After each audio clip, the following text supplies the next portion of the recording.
Welcome back to Q Dads, guys. It's me, Ben, and episode 7 of season 1 of Foundation. And this time in the recap, we're diving a little bit deeper into the Invictus as Sal and the Huntress board this mythical vessel.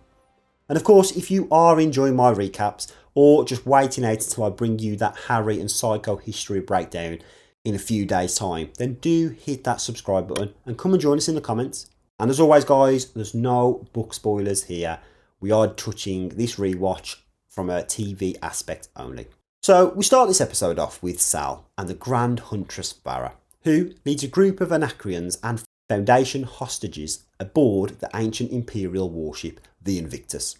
We learn a bit of information about the Invictus and that it's known as the World Killer and has been around for around 700 years or so, long before the Genetic Dynasty. And we also get to see Sal and the group make a 10,000 metre jump through space, which I must just point out, that is half the length of the Great Wall of China. Seemed quite small to me, but that is a huge distance to jump through space. Now, of course, they do manage to land on the ship, and during this perilous spacewalk, Hugo does miss the landing pad and drifts off into space. Now, of course, this was an intentional move. In the moment, we don't realise it, but later in the series, we do. And that's because, if you remember, he knows this area where the Invictus is. He used to mine in this area before he needed to then pack up and start using cryopods to extend his life. Now, once inside, Empire's commander, Dorwin, initially a captive, is now executed by Farah after he served his purpose in unlocking the ship's system. Now, we learn here that whilst on the Invictus, the ship is set to jump through space at random intervals and locations, which is how it has evaded being spotted for quite some time.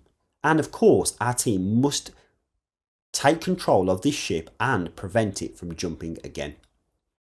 Now, moving over to Empire for a second, Day sets foot on the planet Maiden and grapples with the political ramifications of this Luminist's faith, leadership succession.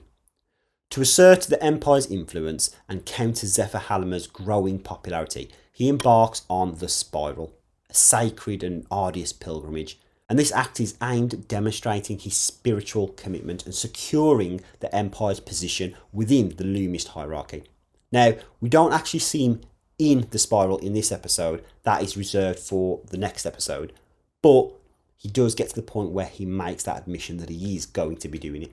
Now, interestingly though, my focus was on Demoiselle here and her commitment to the Lumist religion and Zephyr Halmer. You can see her passion and a desire for a soul to be human coming to light and show a different side to her that so far in the series we just haven't seen. I also love how Day had to think outside the box and approach Halmer about her ask, yet is insulted with this. You are the reverberations of a dead man's ego, by nature blind to all that you lack. The soulless creature cannot recognize itself. Back on Trantor, Brother Dawn continues his relationship with Azura and confides in her about the genetic anomalies, including colourblindness, which again deviates from the Cleonic clone's standard template. Now, fearing discovery and replacement, Dawn contemplates escaping and confines his predetermined existence, highlighting this internal struggle between duty and personal identity. And again here, it shows how young and unaware Dawn is compared to his older counterparts, and even allows Azura into the Cleon the First, where we get to see the first view as well of the Cleonic replacements, which ultimately lay dormant forever until one is needed, brought out in the event of death. Which the end of season 2, I believe we see this the most. Now, they say that this process is down to quantum consciousness protocol, which, now I think about it, does that mean that the Empire can actually place their mind into a random body of someone else? Maybe the mule? No, I'm only joking. But it does make a really great concept, because the fact that their memories are being backed up into this body or this chip that's on the body, can they then not put that onto someone else and ultimately lay low, break cover, go somewhere where they're not supposed to go? And isn't that kind of on the precipice of immortality? Like, yes, they are being cloned, I get that, but surely that chip and that quantum consciousness goes more into Harry's realm of keeping his data, his own mind alive in various locations throughout the galaxy. Let me know your thoughts on that. Now, aboard the Raven, Gale confronts a digital manifestation of Harry, whose consciousness again was preserved with a knife used in the orchestrated death. Harry reveals his plan and that the murder was a part of that to kind of, mythologise his persona and guide the Foundation through this first crisis, and again creating that godlike effect. However, Gale's unexpected presence in the escape pod has disrupted that plan.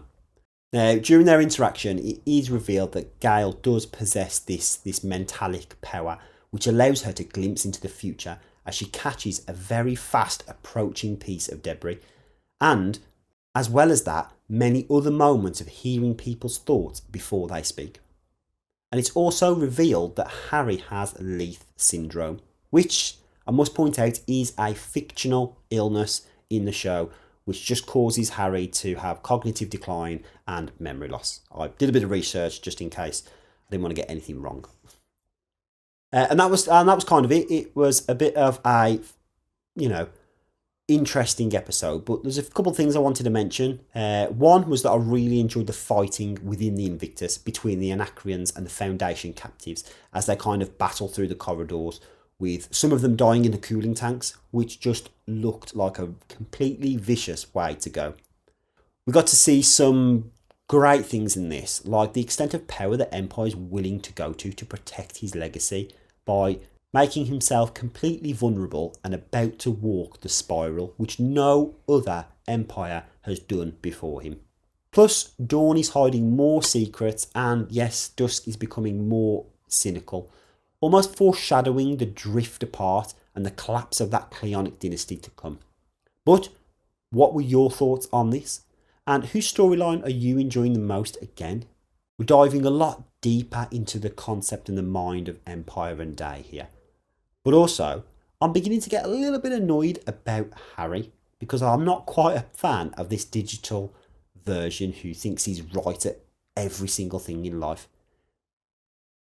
But as always, it's not about me, so let me know in the comments your thoughts. Hit that subscribe button, and I'll catch you next time with something new.